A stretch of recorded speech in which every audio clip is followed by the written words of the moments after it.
आज की क्लास में देखो दो काम होंगे। पहला काम पेपर डिस्कशन और उसके बाद एक बार डिफ्रैक्शन का एक रिवीजन, ताकि कल आप कंप्लीट हुए वो फिक्स का टेस्ट। क्वेश्चन नंबर 1, ये सीबीएसई 2016 का आपको सवाल दिया। बहुत ही सीधा सा सवाल था, केवल और केवल फ्रिंज विड्थ कैलकुलेट करनी थी, केवल फॉर्मूला लगाना था, है ना। लेकिन इसमें भी यार कुछ बच्चे आधा नंबर कटवा के आ रहे, कमाल की बात है। इस सवाल में भी नंबर कटवाए। इससे आसान और क्या सवाल होगा जो सीबीएसई का आया हुआ आपको दिया। क्वेश्चन नंबर 1, बीटा सीधा फॉर्मूला होता है लैम्डा अपॉन कौन सा डी, स्मॉल डी और इनटू कैपिटल डी। अब कम से कम यार वैल्यू तो ढंग से पुट कीजिए। एक बार यूं बताओ, हाथ ऊपर करना, कितने ऐसे बच्चे जिनको पूरा 1 नंबर मिला है इसमें? 2 3 5 और 4 9, 15 बच्चों ने शायद पेपर दिया था, उसमें से 9 बच्चों को पूरा नंबर मिला। मतलब इसमें 6 बच्चे से इसमें नंबर कटवा गए। ये पुटी तो कर दी थी value, lambda 500 into 10⁻⁹, small D 1 millimetre 1 into 10⁻³ capital D 1। तो अगर आप इसको देखते हो तो ये आ रहा है 5 इंटू 10⁻⁴। बस ये था, 1 नंबर का क्वेश्चन आया था तो सीधा फॉर्मूला लगाना था, ठीक है ना। सेकंड,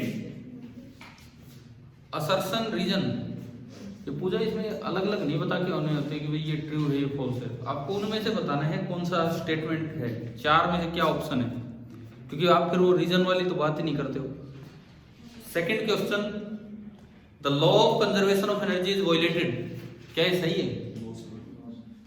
इंटरफेरेंस हो चाहे डिफ्रैक्शन हो, मैंने पढ़वाया भी था आपको स्टेटमेंट बुक से। एनर्जी कंजर्वेशन तो हमेशा फॉलो होता है, ठीक है। दूसरा, for sustained interference phase difference must change with time. Interference sustained तब होता है जब कैसे सोर्स हो, कोहेरेंट, और कोहेरेंट सोर्सेज का फेज डिफरेंस टाइम के साथ चेंज नहीं होता। तो दोनों ही स्टेटमेंट गलत हैं, तो सेकंड का आंसर क्या होगा? डी, ठीक है। सेकंड का डी। किस किस बच्चे को इसमें पूरे 1 नंबर मिला है? मैं काउंट करूंगा, 1 2 3 4 5 6 7 8 9 10 11, यानी कि 4 बच्चे इसमें भी अपना ये नंबर भी कटवा गए। थर्ड, इन YDSC experiment using identical slit, और दोनों से इंटेंसिटी आ रही है I0, the intensity at a bright fringe is 4I0। सही है कि गलत है? क्योंकि इंटेंसिटी का फॉर्मूला होता था 4I0 into cos square of 5/2, और ब्राइट मैक्सिमम जहां होता है 4I0 ये चलता है। Reason, if one of the slits is covered, the intensity at any point on screen is 2I0। क्या वो आधी हो जाती है? वो तो एक की इंटेंसिटी पहुंचेगी हर जगह। भाई वो 4I0 पूरे स्क्रीन पे थोड़ी थी। अगर 4I0 पूरे ही स्क्रीन पे होती तो हम बोल देते आधी होगी। 4I0 तो कुछ ही जगहों पे थी, कुछ जगहों पे 0 भी थी। अगर आपने एक को कवर कर दिया तो वहां इंटेंसिटी केवल I0 आएगी। ये जो 2I0 लिखा है ये केवल I0 आना था। तो पहली स्टेटमेंट सही है, दूसरी गलत है, तो आंसर इसका बनेगा सी। कितने बच्चों ने इसमें 1 नंबर लिया है? ये तो कम हो गए, 1 2 3 4 5 6 7, मतलब 8 बच्चों ने गलत कर दिया। 15 नहीं दिया था ना ये टेस्ट, 15 ही थे, वो लिस्ट भी लगी उसमें। तो 8 बच्चे ये सवाल गलत करके आ रहे हैं। Question number 4, in YDSC monochromatic source is replaced by. देखो आपको वो सोल्ड एग्जांपल में एक पार्ट था व्हाइट लाइट का, उसी पे बेस ये पूरा बना के दिया था। आपके एनसीईआरटी सोल्ड एग्जांपल वाले थे। ये कह रहे हैं कि मोनोक्रोमेटिक सोर्स की जगह आपने व्हाइट लाइट का सोर्स ले लिया। पहला सवाल, if spectrum means different colours, वैसे ही लिखना जरूरी भी नहीं होता। स्पेक्ट्रम वर्ड का ही मतलब क्या होता है? डिफरेंट कलर्स, ठीक है ना। ये तो थोड़ा और क्लैरिफाई करने के लिए लिख दिया यहाँ पे। अगर स्पेक्ट्रम का ये मतलब है कि अलग अलग कलर्स हैं, देन तो हमने पढ़ा था कि सेंटर पे तो कैसी होती है? ब्राइट व्हाइट, और बाकी साइडों में कलर्ड फ्रिंज। तो कौन सा स्टेटमेंट ऐसा? ए, टिल अ फ्यू फ्रिंजेस, कुछ दूरी तक ऐसा लिखता है। समझ में आया? तो फर्स्ट का होगा a. Second, if we compare the fringe width of different colour, अगर आप बीटा अलग अलग कलर का कंपेयर करें तो फ्रिंज विड्थ किसका ज्यादा होता है? जिसका लैम्डा ज्यादा होता है, क्योंकि beta is directly proportional to lambda, और लैम्डा किसका ज्यादा है, रेड का। तो आंसर आ गया B. If colours are present on screen, भाई मान लो कलर्स हैं, क्योंकि हमें नहीं पता, क्योंकि फर्स्ट का आंसर थोड़ी दे रखा था, वो तो आपके ऊपर था। अगर स्क्रीन पे कलर्स आए हैं तो colour nearest to central fringe blue दिखेगा कि रेड? रेड, क्योंकि सबसे पहले ब्लू का मिनिमम आ जाता है और वहां पे फिर रेड अपीयरेंस हो जाती है। ये तो एनसीईआरटी की लाइन है सॉल्यूशन में, है ना। Fourth, if we compare this pattern with that obtained with a monochromatic source, तो कहां ज्यादा क्लियर विजिबल है ये मैक्सिमम मिनिमम, मोनोक्रोमेटिक सोर्स में या इसमें? मोनोक्रोमेटिक, क्योंकि इसमें क्या होता है, एक के मिनिमम पे दूसरे का मैक्सिमम आके बैठ जाता है, तो इतना क्लैरिटी नहीं आती। तो आंसर क्या बनेगा? बी। इसका आंसर बना ए बी सी बी। आपका बोर्ड एग्जाम में एक चॉइस मिल जाएगी, यहाँ 5 आएंगे, उनमें से कोई 4 कर देंगे। अभी बताओ भाई इसमें 4 नंबर किसने लिए? 1 2 3 4 5 और 6, 8 बच्चों ने इसमें भी गलती कर दी। 9 बच्चों ने, 8 6 ही तो हुए, 9 ने गलती कर दी इसमें। सेक्शन सी, ये 2 नंबर वाला सीबीएसई 2017 में आ चुका, और भी कई बार आ चुका होगा, मैंने तो एक पिक किया है कहीं से। Find the intensity at a point on a screen in YDSC experiment when interfering waves of equal intensity. Equal intensity की वेव आ रही है और उनके बीच का पाथ डिफरेंस दे दिया, एक बार λ/4 और एक बार λ/3, और आपसे पूछा है कि भाई इंटेंसिटी बताओ क्या होगी। देखिए पाथ डिफरेंस है λ/4, यहां से निकालो फेज डिफरेंस। आपको ध्यान होना चाहिए रिलेशन था ना, ये इससे यहां तक आना, तो मैंने ये इसमें पुट किया, तो 2π/λ इंटू λ/4 कितना आया? π/2। यहां से निकालो π/2, π/2 कितना हो गया? π/4। यहां से लिखो cos π/2, तो cos π/2 हो गया cos 45 डिग्री 1/√2। अब आप फॉर्मूला लगाओ I = 4I0। अच्छा अब देखो इस सवाल में जब ये बोर्ड में आया तो इन्होंने एक सिंगल स्लिट से आने वाली वेव की इंटेंसिटी नहीं दे रखी ना। सिंगल स्लिट से आने वाली वेव की इंटेंसिटी कहां दे रखी है? नहीं दे रखी इसमें। तो जब ये बोर्ड में क्वेश्चन आया तो आपको शुरुआत यहां से करनी चाहिए, let the intensity of wave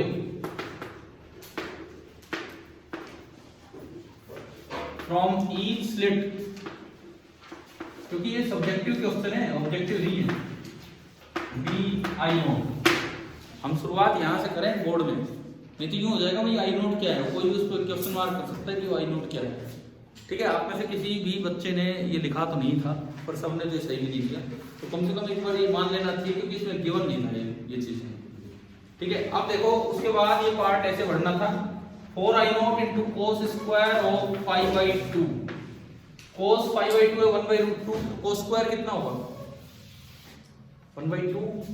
तो ये आपका आया 4I0 इंटू 1/2, यानी कि फर्स्ट पार्ट का आंसर कितना हो गया? 2I0। ये तो इसका पहला पार्ट,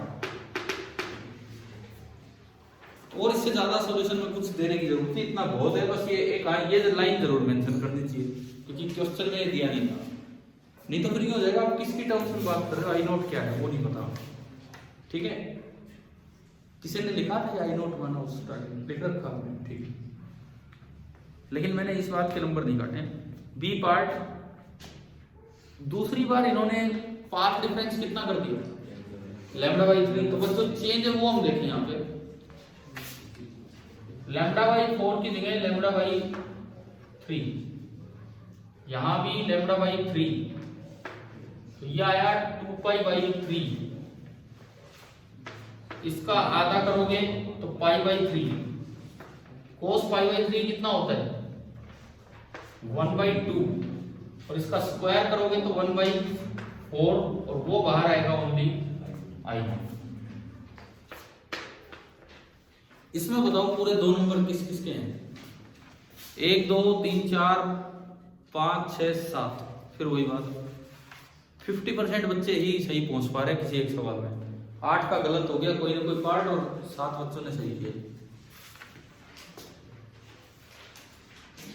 नेक्स्ट, ये ना आपका कल वो जो सोल्ड एग्जाम्पल था वही था, और यहाँ मैंने सीबीएसई का कुछ लिखा नहीं है, बट ये कई बार आ चुके, कभी किसी एग्जाम में कभी किसी में, इस तरह से। What is the effect on the interference fringes?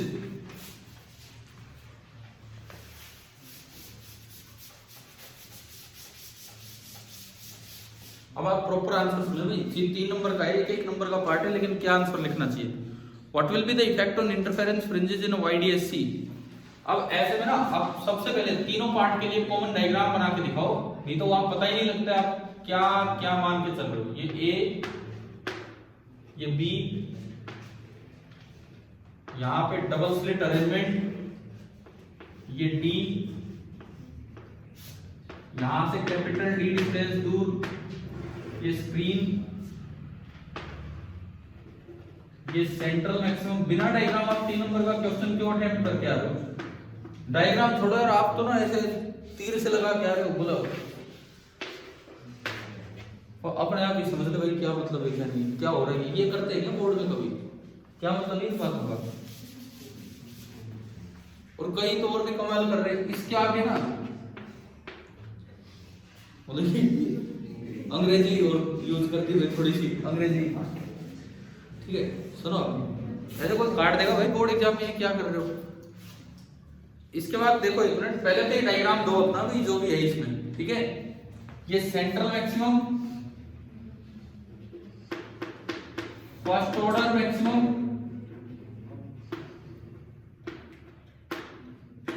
Beta and theta. अब आपका क्वेश्चन स्टार्ट होता है यहां से। ये एंगुलर विड्थ है, ये लीनियर विड्थ है, फ्रिंज विड्थ। पता है आप तो स्मॉल डी कैपिटल डी इस तरह लेके चल रहे हो जैसे भाई हाँ सब जानते हैं, आप भी जानते हैं, हम भी जानते, फिर लिखने की क्या जरूरत है, अपने आप समझ आ रहे हैं। और पेपर में तो बता के आना चाहिए ना, कोई बच्चा कहीं बोल के ही नहीं आ रहा है कि कैपिटल डी क्या है, स्मॉल डी क्या है, सीधा लिख रहे बोले इसका मतलब ये है। आपने तो आदित्य भाई इसमें आदि कर रखी है सवाल में। पहला सवाल है जैसे फर्स्ट पार्ट, इफेक्ट बताना है, source slit is moved closer to the double slit plane. ये इसका मतलब बता क्या है, means B is decrease. B क्या है वहां पे, कोई मतलब नहीं, बोले बस वो डिक्रीज कर दिया। B, width of the slit is decrease, increase, इन्होंने लिख दिया मींस ए इज इंक्रीज। तीसरा, separation between the two slits is increase, ये लिख क्या है, मींस डी इज इंक्रीज। ये क्या है, ये कोई आंसर है? अब इधर सुनो, ये बनाने के बाद अब ए पार्ट, पहला पार्ट, अब आप यहां से शुरुआत करो। Source slit is moved closer to the double slit. अगर आप सोर्स स्लिट को पास लेंगे तो क्या होगा, क्या डिक्रीज किया, बी डिक्रीजेस। बी को डिक्रीज करोगे तो ए बाई बी क्या होगा, इंक्रीजेस। इसका मतलब यह है कॉन्ट्रास्ट बिटवीन, फर्क क्या पड़ा ये तो बताना था, ब्राइट एंड, या यूं लिखे शार्पनेस डिक्रीज होगी, कुछ तो लिखना था। Contrast between bright and dark fringes decreases, या आपको लिखना था शार्पनेस ऑफ फ्रिंजेस डिक्रीजेस, कुछ तो लिखना था वहां पे, शार्पनेस डिक्रीज हुई है, ठीक है। और इसमें एक चीज और बतानी थी कि इफ ये इंक्रीज होते होते अगर ये इससे बड़ा हो गया देन फ्रिंजेस विल डिसअपीयर। ये फर्स्ट पार्ट का आंसर है, लेकिन फर्स्ट सेकंड थर्ड देने से पहले एक डायग्राम तो बनाना चाहिए ना हमें कि हम क्या यूज कर रहे हो। देखो कुछ बच्चे ना खाली वो लिख के आ रहे हैं, खाली ये, तो ये तो एक अलग बात है भाई, इससे आगे चलेगी। इससे पहले क्या होगा वो भी तो बताओ। इससे पहले शार्पनेस कम होगी, ब्राइट और डार्क में कंट्रास्ट कम होगा, लेकिन एक चीज और ऐड कर सकते थे, but fringe width will remain the same. Fringe width में कोई फर्क नहीं पड़ेगा। कुछ बच्चे तीनों ही पार्ट में फ्रिंज विड्थ में चेंज करिए हैं, ये आपके पास ही आपके आंसर, ठीक है। B part, width of the source slit is increase. अब इसमें क्या करना था बताओ, width of the source slit is increase, तो शुरुआत अलग थी बस, A increases so A by B increases so sharpness decreases but fringe width will remain the same, and if a by b becomes greater than lambda by d then the fringes will disappear। बस ये था, clear है। बहुत कम ही बच्चे ये थोड़ा ठीक करके आए हैं, और हैं फिर मैं ए भी दोबारा बता देता हूँ। ए की एक बात है, कोई फर्क ही नहीं है, कोई फर्क नहीं है। देखो ए क्या था, ए में आपने बी को कम किया, इसको पास लेके मैंने बोला बी को कम किया तो ए बाई बी इंक्रीज होगा। सो द शार्पनेस, ये sharpness, so the sharpness decreases, अंतर कम हो गया उनमें। And if a by b becomes greater than lambda by d then the fringes will disappear. Same answer, first part change होगा, a increases so A by b increases, बाकी सब same. लेकिन fringe width B part में भी क्या रहेगी, बिल्कुल same. C part, separation between the two slits is increase. इसमें क्या कैसे शुरुआत होनी थी, इसमें वो तो कोई बात ही नहीं है, पहले यहां से शुरुआत करें। Separation between the two slits is increase. एक बार ये बताओ किस किस को 2 नंबर मिले हैं इसमें पूरे? तीन नंबर किस किस को मिले? आपको मैंने दे दिए हैं चारों को 3 नंबर, लेकिन अभी आप ये समझो हो सकता है कि बोर्ड एग्जाम में आधा नंबर कट जाए, क्योंकि ना तो आप लोग पहले क्लियर करके आए हैं क्या चीज है, ना बहुत क्लियर ये पूरा आंसर दिया है। अभी देख लो आपकी कहां, किस बच्चे की कहां कमी है। पहले 2 पार्ट हो गए, तीसरा पार्ट तो एक भी बच्चे ने सही नहीं दिया, लेकिन फिर भी दे दिए हमने 3 नंबर। सुनिए third part, the separation between the two slits is increase. क्या क्या इंक्रीज किया? Small D. आपने क्या किया, देखिए सी पार्ट आप देखिए एक बार पूरा आंसर, आपने स्मॉल डी को इंक्रीज कर दिया। स्मॉल डी को इंक्रीज करेंगे तो लैम्डा बाई डी क्या होगा, बोलो भाई? डिक्रीज। इसका आंसर तो अब देखो ना क्या होना चाहिए था, small D increases so lambda by D decreases. Clear है? इसका मतलब ये है, यहां पे आपको ये बताना था, बीटा का फॉर्मूला होता है lambda upon small D into capital D, and angular width का फॉर्मूला होता है लैम्डा अपॉन डी। ये ऊपर लिखे हुए हैं। इससे पता लगा कि both beta and theta will decrease. पहली बात तो ये, both beta and theta will decrease. आधा नंबर तो इस बात का, इस पार्ट में, बीटा फ्रिंज विड्थ और थीटा एंगुलर विड्थ। बट आप लैम्डा बाई डी को कम करते जा रहे हो। लास्ट में एक बात जरूर लिखनी चाहिए, आपके एनसीईआरटी सॉल्यूशन में लिखा हुआ है कि refer to the condition mentioned in other part, वो लिखा हुआ उसमें साथ। तो यहाँ क्या लिखना था, इसके साथ ही but if lambda by d, देखो लैम्डा बाई डी छोटा हो रहा है कि बड़ा हो रहा है? छोटा होता जा रहा है। लेकिन अगर ये इतना छोटा हो गया, ए बाई बी से भी कम हो गया, देन फ्रिंजेस विल डिसअपीयर। आधा नंबर इस बात का भी होता है, इस पार्ट में आपकी बुक में मेंशन्ड है ही बिल्कुल, और बोला हुआ है एक दूसरे पार्ट्स के कंडीशन देखिए। शायद इन 4 बच्चों में से भी किसी ने ये वाला मेंशन नहीं किया। आधा नंबर डेफिनेटली कट सकता है वहां से, ठीक है? लेकिन ऐसा है कि कभी बाकी बच्चे सोच रहे हो भाई इनको दे दिए 3, तो जिनको 2.5 दिए है ना, वो उनका भी आधा नंबर और कट सकता था, जिनके 2 दिए उनका भी आधा नंबर और कट सकता था। इस तरह का काम हो रहा है सबके साथ। चलिए नेक्स्ट क्वेश्चन नंबर 7, 7वां सवाल हम देखते हैं।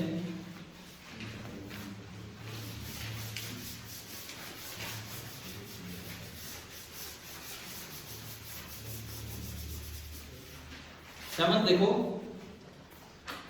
in YDSC the two slits S1 and S2 are placed symmetrically around a monochromatic light source of wavelength lambda। ठीक है, लैम्डा वेवलेंथ है। सेपरेशन बिटवीन द स्लिट्स कितनी दे रखी है? D। ये गिवन है इस बार। Light transmitted by the slits fall on a screen placed at a distance capital D away from the slits. वही सब कुछ गिवन है। पॉइंट O ज्योमेट्रिकल सेंटर है, सामने वाला पॉइंट, और there is a point P on the screen at a distance Z। मतलब जो आप डायग्राम बनाते हो सारी चीजें इन्होंने मेंशन कर दी। सिमेट्रिकली सोर्स है, डबल स्लिट है, स्क्रीन है, स्क्रीन का सेंटर पॉइंट O है, ये कोई पॉइंट P है जो कि यहां से Z डिस्टेंस ऊपर है। ये सारी इंफॉर्मेशन आपको दे रखी है। और इन दोनों सोर्सेज से आने वाली जो लाइट है वो कितनी है? I not. अब आपको ये बताना है इंटेंसिटी कितनी होगी। तो जनरल फॉर्मूला इंटेंसिटी का क्या है? 4I not into cos square of pi by 2। भाई लिमिटेड सी चीजें लिखनी है, डायग्राम बनाओ, फॉर्मूला लिखा। ए पार्ट, अरे ए बी सी पे जाने से पहले देखो z दे रखा है, z से डेल्टा x कैसे निकालते हैं?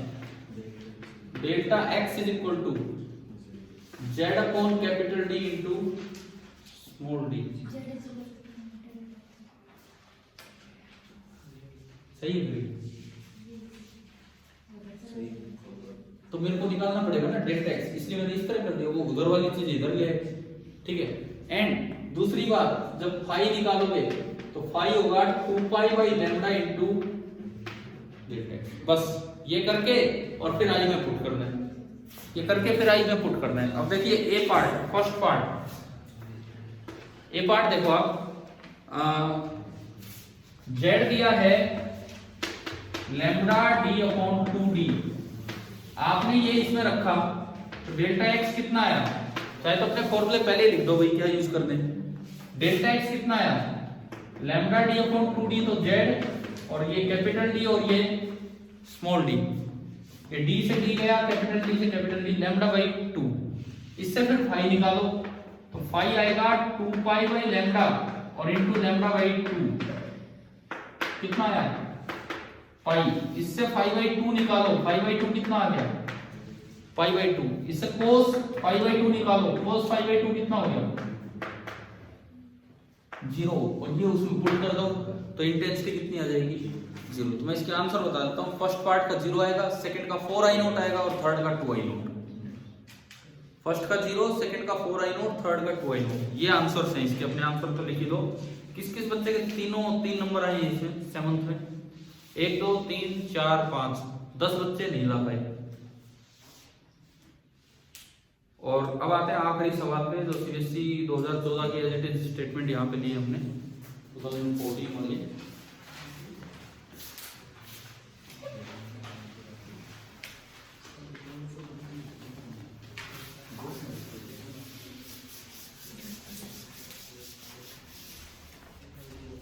देखिए ए part, in YDSC describe briefly how bright and dark fringes are obtained on the screen।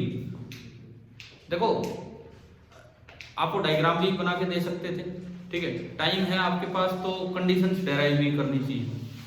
5 number का पार्ट है तो कुछ तो हम करके दिखाएंगे। कंडीशंस आप फेजर मेथड से भी डेराइव कर सकते हैं या एनालिटिकल ट्रिग्नोमेट्रिक मेथड से भी, ठीक है। उसके बाद hence obtain the expression for fringe width, इसमें वो z और डेल्टा x वाला रिलेशन लाके और फिर उसमें वैल्यूज पुट करनी थी तो वो बीटा आ जाता। और उसके बाद ये आखिरी पार्ट में करवा देता हूं अभी, the ratio of intensities at maxima to minima, minima to maxima. देखिए आई मिनिमम, भाई पीछे रोहित चुप हो जाओ यार, कितनी देर बोलते रहते हो, या तो खड़े हो जाओ और कहीं बैठ जाओ। I minimum upon I maximum,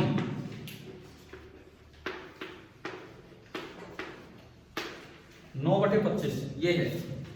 तो ratio of width of the two slits, अब स्लिट बोला है तो आपको कैसी एज्यूम करनी चाहिए? रेक्टेंगुलर की सर्कुलर? रेक्टेंगुलर। लिख भी देना चाहिए कि let the slits B rectangular, थोड़ा और क्लैरिटी हो जाए, सब्जेक्टिव पेपर है। और 9/25 इसका ये दिया गया है, लो आप ले लो पेपर। अब इसमें आपको ये कुछ आंसर्स के साथ है, ऑब्जेक्टिव बोल्ड कर रखे आंसर, कुछ एक है मतलब इस तरह है ना, देख लो इसमें। ये देखिए अब यहां से क्या करना था, ये कुछ बच्चे गलती क्या कर रहे हैं, इन्हीं को I1 I2 मान के बैठे हैं। ये I1 I2 थोड़ी है, I मिनिमम होता है √I1 माइनस √I2 का होल स्क्वायर, और I मैक्सिमम होता है √I1 प्लस √I2 का whole square is equal to 9/25। Square root ले लीजिए, दोनों साइड आपने स्क्वायर रूट लिया तो √I1 minus √I2 upon √I1 plus √I2, ये आ गया 3/5। क्रॉस मल्टीप्लाई करके और I1/I2 निकालो, समझ रहे हो ना। तो मैंने क्रॉस मल्टीप्लाई किया तो 5√I1 minus 5√I2 is equal to 3√I1 plus 3√I2। मैं इसको इधर उठा के लाया तो बना 2 √I1 और ये उधर जाके बनेगा 8 under root I2, root I1 is equal to 4I2 squaring, तो I1 is equal to 16I2 और I1 बाई I2 कितना आ गया, I1 अपॉन I2 कितना आया 16/1। और फिर इसके बाद आखिरी स्टेप था कि assuming the slits to be rectangular, so we can say that intensity is directly proportional to width, so W1 by W2 बराबर I1 by I2 और W1 by W2 का भी आंसर कितना होता 16/1। अब ये बताओ इस सवाल में पूरे 5 नंबर किस किस को मिले, कंप्लीट 5, 1 2 3 5 नंबर मिले हैं इसमें और नंबर आए कितने 11.5। तो और जगह बहुत गलतियां कर दी, फिर समझ भी आई कि नहीं गलतियां। चलो भाई ये तो एक पेपर डिस्कस हुआ हमारा।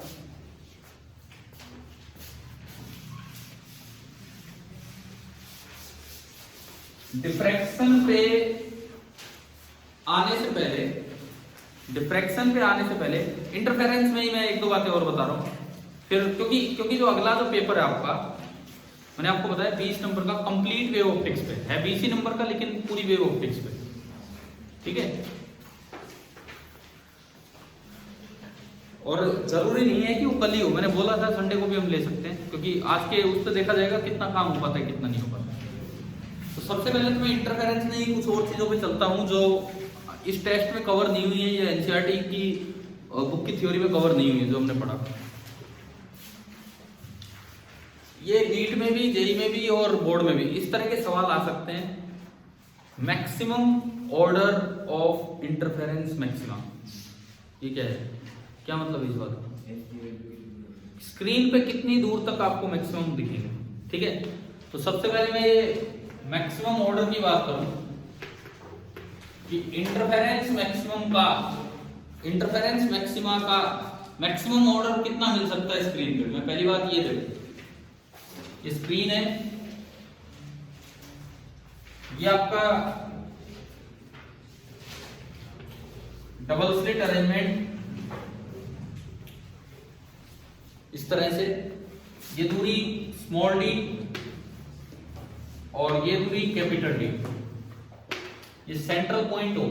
सपोज मैं एक ऐसा पोजीशन, ऐसी एक कोई पोजीशन लूं जिसकी एंगुलर पोजीशन है थीटा, मान लो इसकी एंगुलर पोजीशन थीटा है। इसका मतलब इन दो जगहों से जो वेव आएगी उनमें पाथ डिफरेंस कितना होगा। कभी डिफ्रैक्शन के टाइम में बताया था, डाइफ्रैक्शन के टाइम यहां से आप क्या डाल दो परपेंडिकुलर, इससे आगे वाली लंबाई दोनों ये क्या होती है सेम। और ये आपको ध्यान होना चाहिए, ये बचता है कितना d sin थीटा। मान लो ये nth ऑर्डर मैक्सिमम है, सपोज ये nth ऑर्डर मैक्सिमम है, ये है। मैं इसलिए नहीं पढ़ा रहा हूं कि अगले टेस्ट में पक्का इस पे सवाल आएगा ही आएगा, मैं तो वैसे बता रहा हूं कि और भी कुछ चीजें हैं जो मतलब पूछी जा सकती है इन चीजों में। सपोज ये nth ऑर्डर मैक्सिमम है, तो nth ऑर्डर मैक्सिमम की कंडीशन होती है delta x is equal to, बोलो भाई इतना टाइम क्यों लगाते हो, nth ऑर्डर मैक्सिमम की क्या कंडीशन होती है, delta x is equal to n lambda. Delta x अगर किसी थीटा एंगल पे आप गए हो, कितना हो गया d sin theta is equal to n lambda. यहां से sin थीटा कितना आ गया n lambda by d। But हम जानते हैं कि sin theta is always less than or equal to 1, यानी कि n lambda by d is less than or equal to 1, और you can say n is less than or equal to d by lambda. जो n जो भी आप integer लेंगे वो d by lambda से छोटा होगा। तो n की मैक्सिमम वैल्यू कितनी हुई, nth ऑर्डर इंटीजर वैल्यू। तो एक दिन पहले भी हमने बोला था ग्रेटेस्ट इंटीजर, ठीक है। जिसको ये समझ नहीं आ रहा वैसे तो आ जाना चाहिए। ग्रेटेस्ट इंटीजर फंक्शन मींस अगर ये 4.6 आ गया तो पांचवा मैक्सिमम नहीं बन पाएगा, तो हाईएस्ट मैक्सिमम ऑर्डर कहां तक गए 4। समझ गए हो ना, उसकी इंटीग्रल वैल्यू लेनी है, राउंड ऑफ नहीं करना, इंटीग्रल वैल्यू। और अगर सवाल में पूछा जाए टोटल मैक्सिमा कितने मिले हैं, तो ये तो हाईएस्ट ऑर्डर आ गया। सपोज ये 5 आ जाए, सपोज ये इंटीजर 5 आ जाए, अब टोटल मैक्सिमा कितने मिले? मतलब हाईएस्ट ऑर्डर तो 5 है लेकिन मैक्सिमा 3 ही मिले। 11 5 ऊपर 5 नीचे, एक सेंट्रल। समझ गए हो ना? यानी कि अगर इसी को थोड़ा और ढंग से लिखना हो तो टोटल नंबर ऑफ मैक्सिमा,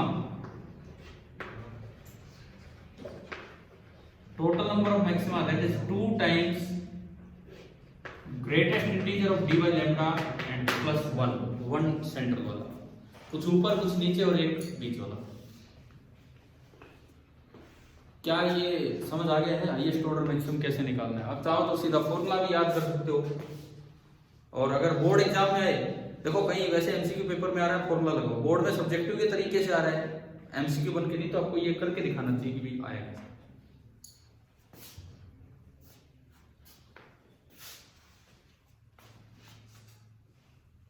ठीक है, मिनिमम से एक कम बनेगा। देखो सपोज एक मिनट सुनिए, मिनिमम की बात कर रहे हैं, कितने बनेंगे? मैं कहता हूं अगर dy लैम्डा आ जाए 4.3, अगर dy लैम्डा आ जाए 4.3 तो 4 से अगला मिनिमम नहीं बना है। अगर 4.7 आता तो बीच में 4.5 का मतलब है मिनिमम, 4 पे मैक्सिमम, 5 पे मैक्सिमम, 4.5 का क्या मतलब है? मिनिमम। अगर ये 4.3 आ जाए तो इसका ये मतलब है 4th मैक्सिमम बन के काम खत्म हो गया, अगला मिनिमम भी नहीं है, तो काउंटिंग हो जाएगी। समझ गए हो ना? और अगर ये 4.7 आ जाता तो एक मिनिमम आगे वाला भी काउंट होता। तो वो तो इस तरह से फॉर्मूले तो कितने बनाए जाओ ये समझ आना चाहिए कि ये क्या चीज है।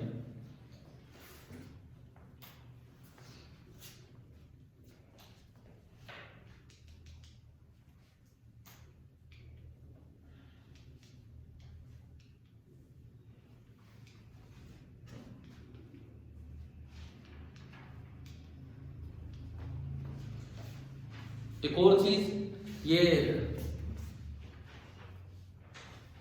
शीट इंसर्ट करके सेंट्रल मैक्सिमम को शिफ्ट किया जाता है। शीट इंसर्ट करके सेंट्रल मैक्सिमम को शिफ्ट किया जाता है, उससे थिकनेस ऑफ शीट वगैरह निकाली जाती है या रिफ्रैक्टिव इंडेक्स ऑफ शीट निकाली जाती है। तो मैं वो और बता देता हूँ आपको यहाँ पे ना। ठीक है, ये आगे ना समझिए तो क्या था।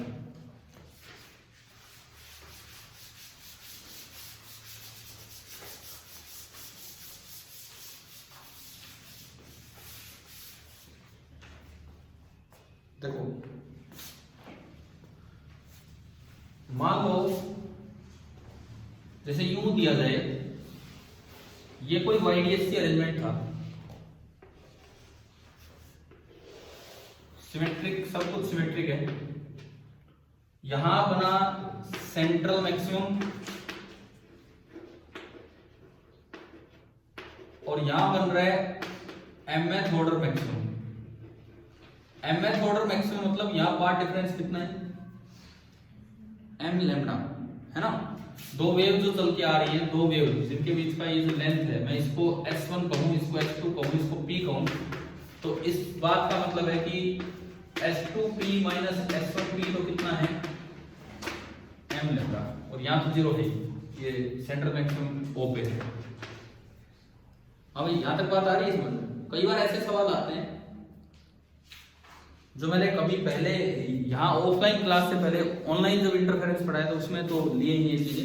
ये मैं इसलिए बता रहा हूँ यार, देखो वो जो वीडियोज है ना उस समय के वो हैं, प्लेलिस्ट बनी हुई है पुरानी, तो इनकेस कोई देखना चाहे, जैसे इंटरफेरेंस पढ़ रहे हो उस समय थोड़ा आराम से पढ़ाया गया है, ये ज्यादा ढंग से पढ़ा रखा, तो आप देखना चाहे समय हो तो आप वहां से भी प्लेलिस्ट निकाल सकते हैं, ऑप्टिक्स की देख सकते हैं क्या है क्या नहीं। तो ये सुनो आप इसमें ये जो आजकल चल रहे वो नहीं, जो पहले पढ़ा रखा उसमें। अब ऐसे सवाल आ जाते हैं कि एक स्लिट के आगे कोई शीट लगा दी, ट्रांसपेरेंट शीट, उससे सेंट्रल मैक्सिमम वहां शिफ्ट हो गया जहां पहले 5वां मैक्सिमम था, जहां पहले mth मैक्सिमम था। तो बताओ शीट की थिकनेस कितनी होगी अगर उसका रिफ्रैक्टिव इंडेक्स दे रखा है? शीट का रिफ्रैक्टिव इंडेक्स कितना होगा अगर उसकी थिकनेस दे रखी है? पहले तो मैं आपको बता दूं एक सीधा फॉर्मूला, क्या है बताओ, अगर याद है तो? नहीं याद तो होगा कुछ। अगर मान लो, बोलो ढंग से बोलो, ना सुनो, देखो देखो देखो, मैं लिख देता हूं, ध्यान आ जाएगा। If transparent sheet, thickness T, refractive index mu. Refractive index को n से भी लेते हैं, मैं n से इसलिए नहीं ले रहा हूं, n फिर हम n थोड़ा m में थोड़ा की बात करते हैं, ठीक है। Is placed in front of S1, आप कोई भी मान लो, मैंने S1 के आगे रख दिया, S1 के आगे, तो जो सेंट्रल फ्रिंज है, central maximum will shift upward. जिस साइड आप एक शीट चिपका लोगे, सेंट्रल मैक्सिमम उसी की साइड शिफ्ट हो जाएगा, पहली बात, ठीक है। Let it occupy the position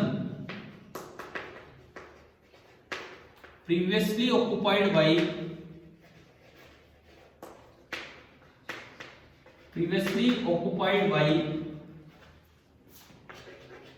mth order maximum। मान लो ये वहां पहुंच गया जहां पहले कौन सा मैक्सिमम था, mth order मैक्सिमम। तो क्या रिलेशन होता है सुनिए, यहां से जो वेव गई उसकी वेवलेंथ कितनी है, लैम्डा, और अब मान लो इस शिफ्टिंग ऐसी हुई है, तो आपका एक रिलेशन होगा, मैं यहां लिखता हूं m lambda that is equal to mu minus 1 into t। और न्यूमेरिकल्स आप डायरेक्ट ये चीज याद रखें, अगर ये नीचे मैंने लिखा है ऐसा है, तो जो मैंने नीचे लिखा है अगर ये सब बातें हैं तो ये कंडीशन होती है। m क्या चीज है, वो मैक्सिमम जहां अब सेंट्रल आ गया, ठीक है, वो मैक्सिमम जहां अब सेंट्रल आ गया। Lambda wavelength of the wave in air, ना कि इनसाइड द शीट, वो अलग हो जाती है। Mu refractive index of sheet and T उसकी थिकनेस। इनमें से भाई कोई भी चीज दी जा सकती है और कोई चीज भी पूछी जा सकती है। पहली बात तो ये, क्या ये फॉर्मूला समझ आ गया है, क्लियर है ना सभी, कोई फॉर्मूला? ये भी समझाओ कि कैसे आया है, या बस ऐसे ही काम चल जाएगा? चल जाएगा तो ठीक है, बताओ ना, मर्जी है यार आपकी। नहीं आ सकता है, ऐसी कोई बात नहीं है कि नहीं आएगा। देखो एनसीईआरटी में इसका जिक्र है नहीं, और मुझे इस बात का अंदेशा नहीं है कि बोर्ड में पहले ये चीज आई है कि नहीं। एक्चुअली मुझे ध्यान नहीं है, ये नहीं हुआ है ना स्कूल में। आज प्री बोर्ड हुआ है आरपीएस में, तो उसमें तो हाँ, उसमें तो दे रखे हैं कैसा, तो वो तो अलग ही क्वेश्चन देते हैं। नहीं, आज का जो प्री बोर्ड है उसमें ये टाइप दी हुई है, मैंने अभी बाद में देखा था बच्चे जब देर से, तो ये है उसमें। और मैंने तो हालांकि वहां क्लास में बोल रखा था कि ये चीज बोर्ड में नहीं आएगी, तो उनका भी हो रहा है, एक सेक्शन का हुआ है मेडिकल बी का, पूरा प्री बोर्ड हुआ है भाई। तो मैंने खैर उनको ये कह रखा था कि ये बोर्ड में नहीं आती ये चीज, लेकिन आज प्री बोर्ड में शायद, मैं तो एक नजर ही डाली थी बाद में, शायद इस पर एक सवाल है। ठीक है, मैं इसका प्रूफ नहीं करवा रहा हूँ, किसी को करना हो तो मैंने बताया पहले करवा रखे मैंने, उसमें देख लेना, सीख लेना अगर मन हो तो। बाकी समझ आ गया होगा ये क्या है, कैसे यूज होना है, ठीक है। इसके बाद इंटरफेरेंस में छोड़ो, अब हम आगे बढ़ते हैं डिफ्रैक्शन की तरफ।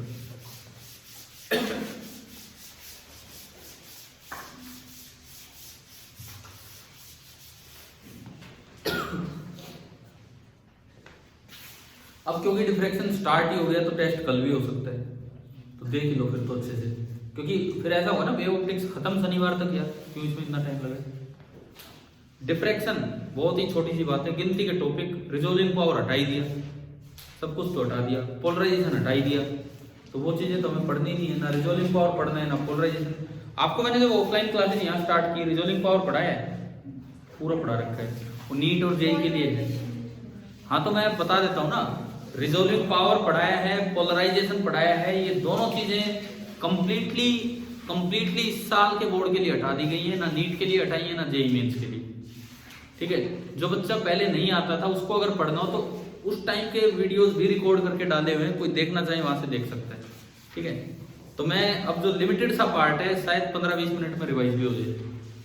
सबसे पहली बात डिफ्रैक्शन, सिंपली आपने डिफ्रैक्शन से स्टार्ट किया था काम, तो मैंने बताया था साउंड में डिफ्रैक्शन आसानी से हो जाता है, लाइट में नहीं हो पाता। ये चीजें शायद अब भी बताती हूँ दोबारा। उस दिन वो एनसीईआरटी के ब्लू कलर में जो दिया हुआ है ना, किसी भी वेव का डिफ्रैक्शन कब होता है, बेंडिंग कब होती है, जब साइज ऑफ ऑब्स्टेकल या साइज ऑफ होल कंपेरेबल हो उसकी वेवलेंथ की, कोई भी वेव का, तो उसका डिफ्रैक्शन हो जाएगा। क्लियर है? उसके बाद ये तो होगी डिफ्रैक्शन की कंडीशन क्या है मेनली। उसके बाद था कि दो तरह के डिफ्रैक्शन है, कोई आपसे पूछेगा नहीं क्योंकि हमारे सिलेबस में ओनली फ्राउनहोफर ही डिफ्रैक्शन है।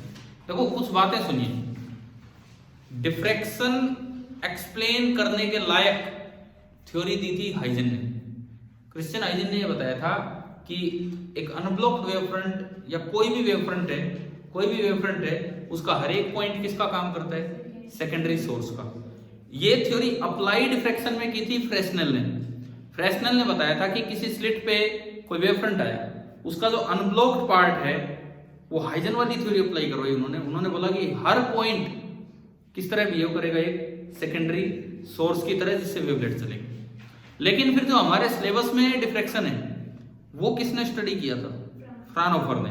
उन्होंने केवल प्लेन वेव फ्रंट इंसिडेंट करवाया, स्फेरिकल वाले ने प्लेन वेव फ्रंट इंसिडेंट करवाया, और जो रिफ्रैक्टेड वेवलेट मिलवाई वो भी कहाँ मिलवाई, इन्फिनिटी, मतलब पैरेलल वेव ही मिलवाई, या यूं कहें उन्होंने लेंस का यूज किया। अभी मैं डायग्राम बनाता हूं क्या है। मतलब मेनली दो ही टॉपिक है यहाँ सिलेबस में, एक तो सिंगल स्लिट डिफ्रैक्शन और एक उसका वाईडीएससी के साथ मिक्सअप। कि वाईडीएससी में भी तो दो सिंगल स्लिट है, जहां डबल स्लिट है वहां भी तो दो सिंगल स्लिट है, तो वाईडीएससी के साथ मिक्सअप। बस ये दो ही चीजें हैं। और तीसरा क्वेश्चन आ सकता है क्या, इंटरफेरेंस और डिफ्रैक्शन में डिफरेंस।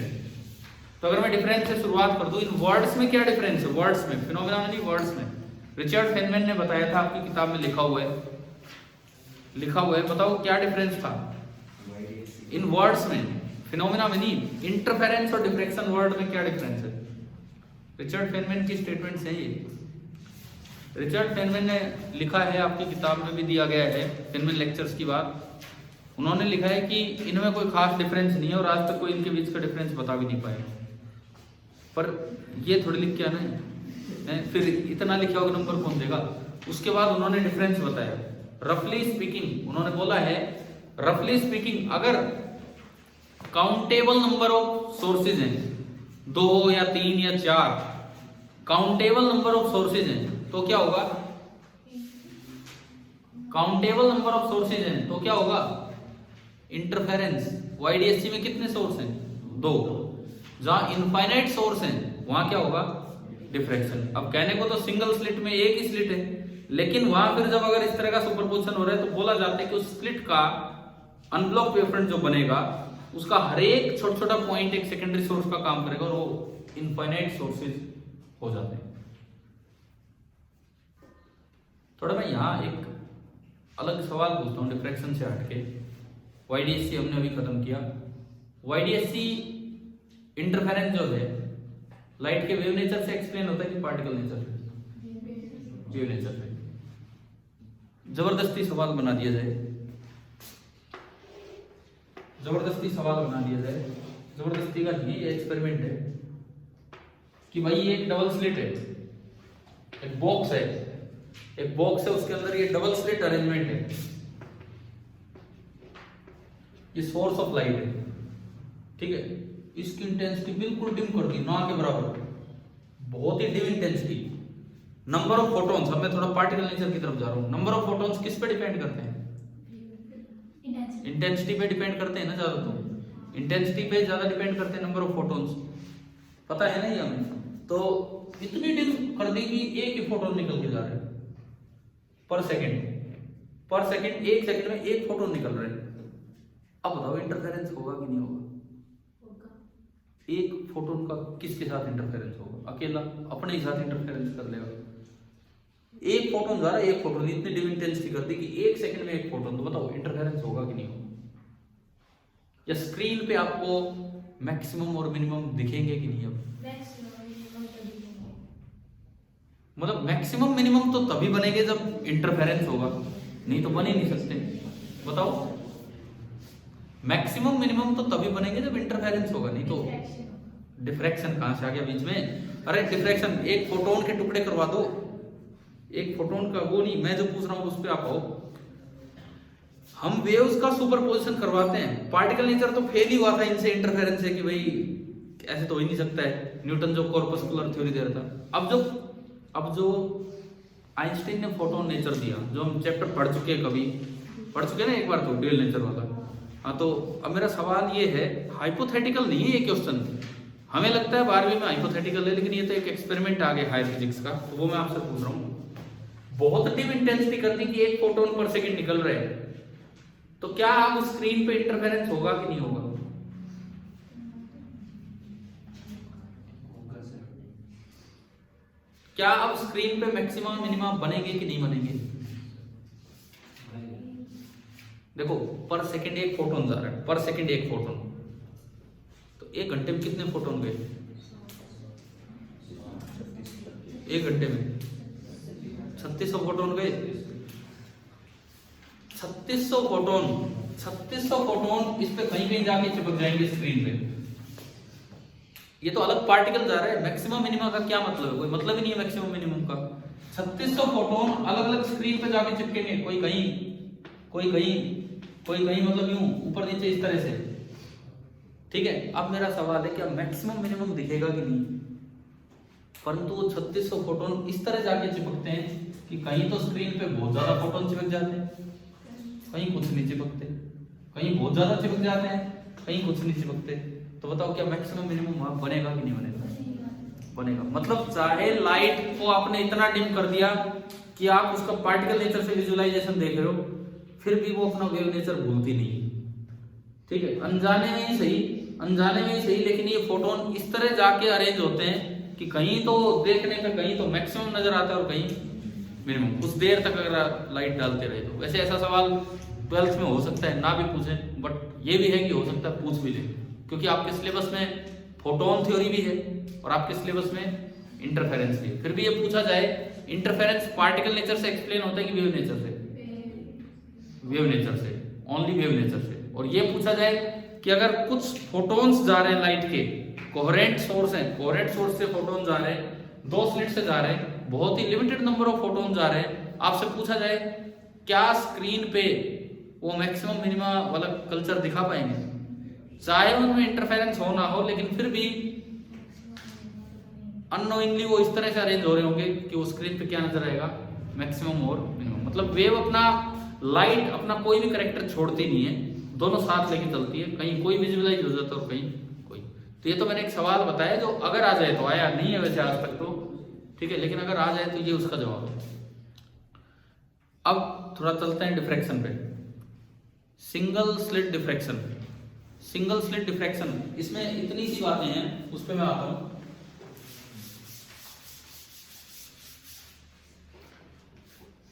एक स्लिट आपने ली, यहां से पैरेलल रेज डाली जाती है। हमारे सिलेबस में केवल यही वाला डिफ्रैक्शन है, पैरेलल रेज इंसिडेंट होगी। अगर यूं डाल दिया आपने रे तो स्फेरिकल वेवफ्रंट होगा, वो हमें नहीं पढ़ना। पैरेलल रेज डाली, उससे इंसिडेंट वेवफ्रंट ये आया, इंसिडेंट प्लेन वेवफ्रंट, समझ आया? ठीक है। आपके जैसे अगले पेपर में खाली डिफ्रैक्शन मत रिवाइज करके आना, हाइजन थ्योरी, उनसे वो रिफ्रैक्शन के को 3 डायग्राम हैं थे ना, वो किसी से कुछ, उसके बाद डॉपलर छोड़ दो, देन इंटरफेरेंस अभी आपने रिवाइज किया, देन ये पेपर चाहे 20 नंबर का हो, लेकिन चीजें तीनों कवर होगी। तो थोड़ा सा ढंग से तैयारी करके आना, छोटा ही पार्ट है, बहुत बड़ा है भी नहीं। अब ये देखो, ये अनब्लॉक्ड वेवफ्रंट इसमें से कौन सा पार्ट है? ये तो पूरा इंसिडेंट वेवफ्रंट है, वहां लिखना भी आना चाहिए, ए भी है इंसिडेंट वेवफ्रंट, इसका अनब्लॉक्ड, ये ए विड्थ का जो वेवफ्रंट होगा ये क्या बनेगा? इसका अनब्लॉक्ड वेवफ्रंट। स्क्रीन तो लेनी होती इनफाइनाइट डिस्टेंस पे, कारण उसका कि फ्रानहोफर डिफ्रैक्शन जो हम पढ़ते हैं उसमें ये माना जाता है कि जो भी ये सेकेंडरी सोर्स हैं, एक ये इनफाइनाइट टुकड़े, वो सारे सेकेंडरी सोर्स हैं, उन सभी सेकेंडरी सोर्सेज की वेव, उन सभी सेकेंडरी सोर्सेज की वेव वो मिलेंगी आपस में। देखो इससे दुनिया भर की वेव चलती है, इधर गई, इससे भी दुनिया भर की वेव चलेगी। इससे भी दुनिया भर की वेव चलेगी। आप कैसे डिसाइड करोगे कौन सी वेव किससे मिलेगी? मुझे ये बताओ, क्या ये वेव इससे मिलेगी? है ये मिल रही है, ये मिलेगी?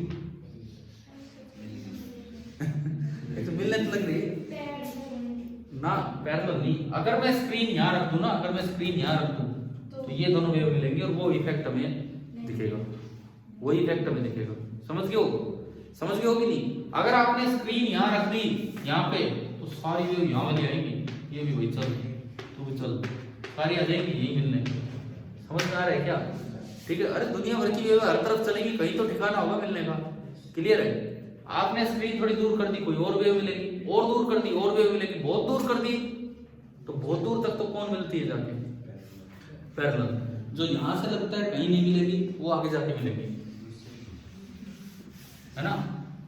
देखो यहां से मैंने कुछ वेव चलाई, ये भी सीधी ये भी सीधी। कोई पूछा आपसे कहां मिलेंगी? नहीं मिलेंगी। नहीं मिलने का मतलब कहां मिलेंगी? इन्फिनिटी पे। और इन्फिनिटी पे स्क्रीन लेने का मतलब होता है कि आप एक लेंस लेके और लेंस के फोकस पे क्या रख दो?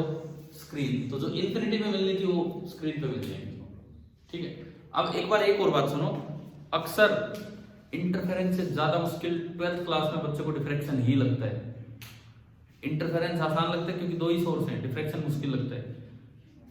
उसमें एक तो इंटीग्रेशन से नेट इंटेंसिटी निकलती है। अब मुझे याद नहीं, आप देखो जब पहली बार आपको जब डिफ्रैक्शन करवाया, इंटेंसिटी इनफाइनाइट सोर्सेज के इंटीग्रेशन से करवाई होगी, वो बोर्ड के लिए नहीं करना है, वो बस समझने के लिए था। बोर्ड में कभी भी वो प्रूफ नहीं आएगा कि इंटीग्रेशन से, क्या पहले भी लिखवा रखा है? बोर्ड में नहीं आएगा तो ना ना ना, ऐसे नहीं लिखवाया होगा मैंने, मैं बता देता हूँ। ये जो इंटीग्रेशन से जो प्रूफ होता है ना, ये बोर्ड में नहीं पूछा जाता है, पता नहीं क्यों नहीं पूछते हैं ना, इतना कोई खास मैथ्स नहीं है, लेकिन ये छोड़ रखा है।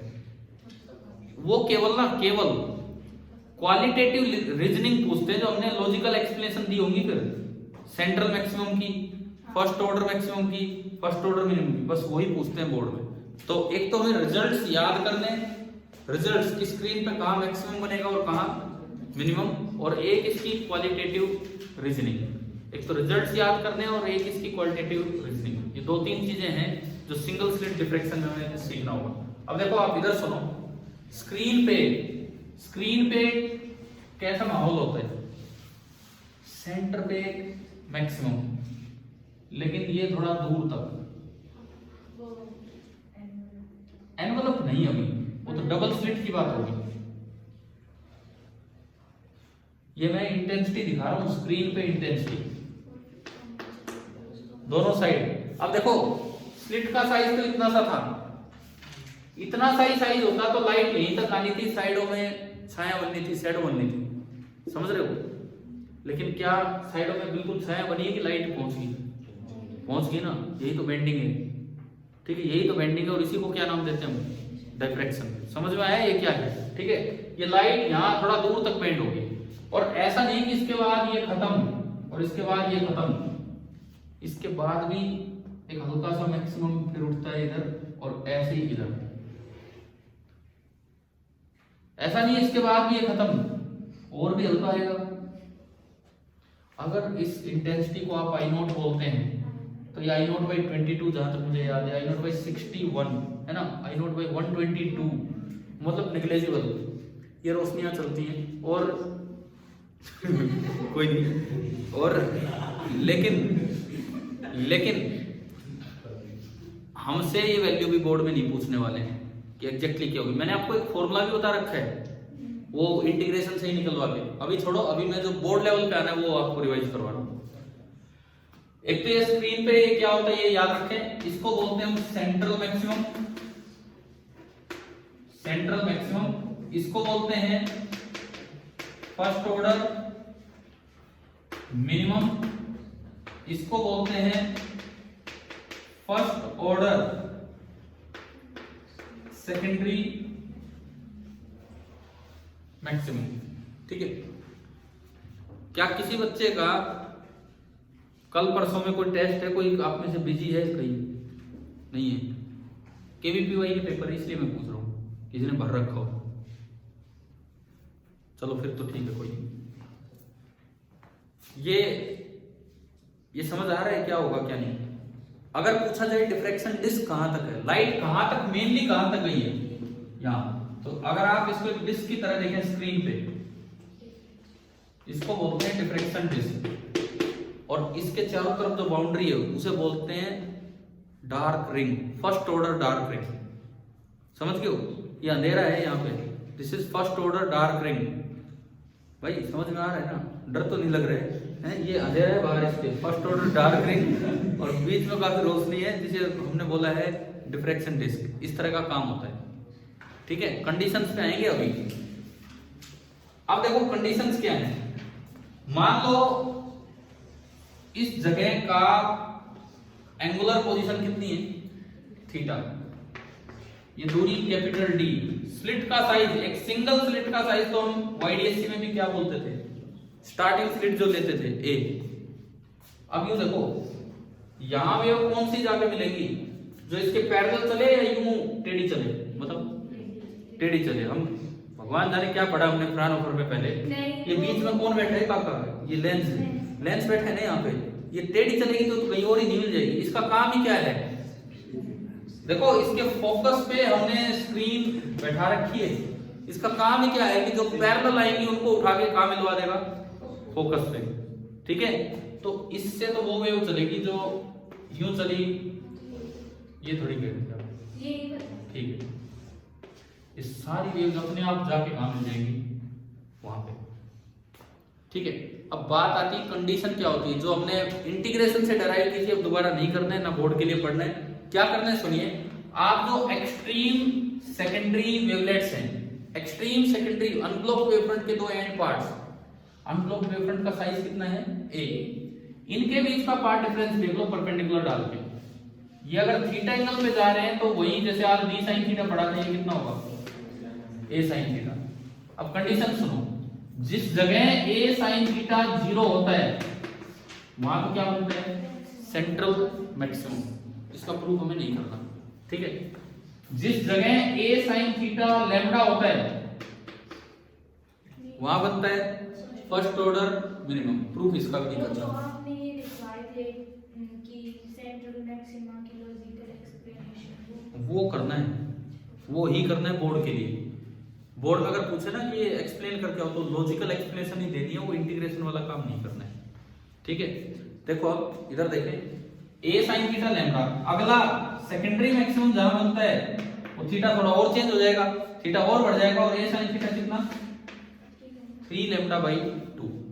उससे अगले पे a sin थीटा 2 लैम्डा, उससे अगले पे 5 लैम्डा बाई 2, उससे अगले पे 3 लैम्डा 7 लैम्डा बाई 2, इस तरह चलते हैं। तो इन रिजल्ट्स को हम अगर इकट्ठा करके याद करें, जो कैलकुलस से निकाले जो आपकी कॉपी में आपने, ठीक है ना, वो क्या आए थे, a sin थीटा अगर 0 है तो क्या बनेगा, central maximum. a sin theta अगर n लैम्डा है, लेकिन n 0 से नहीं करना स्टार्ट, ये ध्यान रखना है। इंटरफेरेंस की कंडीशंस में n से 0 होती, वन दोनों जगह मैक्सिमम होता था, यहाँ अलग बात है। n लैम्डा है और n आप 1 2 3, तो वहां मैक्सिमम नहीं बल्कि मिनिमम बनते हैं, मिनिमम बनते हैं, ठीक है। और अगर a sin थीटा है 2n + 1 इंटू लैम्डा बाई 2, लेकिन फिर से n0 नहीं लेना, बिकॉज अगर आपने n0 ले लिया तो लैम्डा बाई 2 में तो कुछ भी नहीं है, कुछ भी नहीं है वहां, है ना। तो यहाँ पे आपका n होगा 1 2 3, इन सब पे क्या बनते हैं, सेकेंडरी मैक्सिमम। और आप सभी ने, जो बच्चे थोड़ा 2-3 महीने पहले आए हैं, विद इंटीग्रेशन इवन उससे ये समझ में आता है कि सच में इनफाइनाइट सोर्स है, समझ रहे हो ना। दो ही होते तो मैं प्लस ही कर देता फेजर से, इनफाइनाइट सोर्स है, वहां से पता लगता है। मैंने फेजर से भी करवाया कि खाली इंटीग्रेशन से, फेजर से भी करवा रखा, फेजर से भी आसानी हो सीधा, बट वो अनफॉर्चुनेटली वो बोर्ड के सिलेबस में से हटा रखा है क्योंकि एनसीईआरटी में दे नहीं रखा ऊपर। चलो कोई नहीं, कंडीशंस तो याद हो जाएंगी, कंडीशंस याद हो जाएंगी हमें जो भी है, ठीक है। कल नहीं हो पाएगा टेस्ट इस हिसाब से तो, क्योंकि मेरे को अभी कितने बच्चे ऐसे जो पहले जब डिफ्रैक्शन करवाए उस समय थे, पता नहीं, एक बार ना यार, ये तो बहुत कम है। कितने ऐसे जो नहीं थे, 1 2 3 4 5 ऐसे भी तो हैं। कल की पूरी क्लास केवल डिफ्रैक्शन, रिवीजन एंड कंप्लीशन पे चलेगी, ठीक है। और परसों फिर आपका वेव ऑप्टिक्स पे एक 20 नंबर का टेस्ट होगा, ठीक है। चलिए आगे कल कंटिन्यू करते हैं।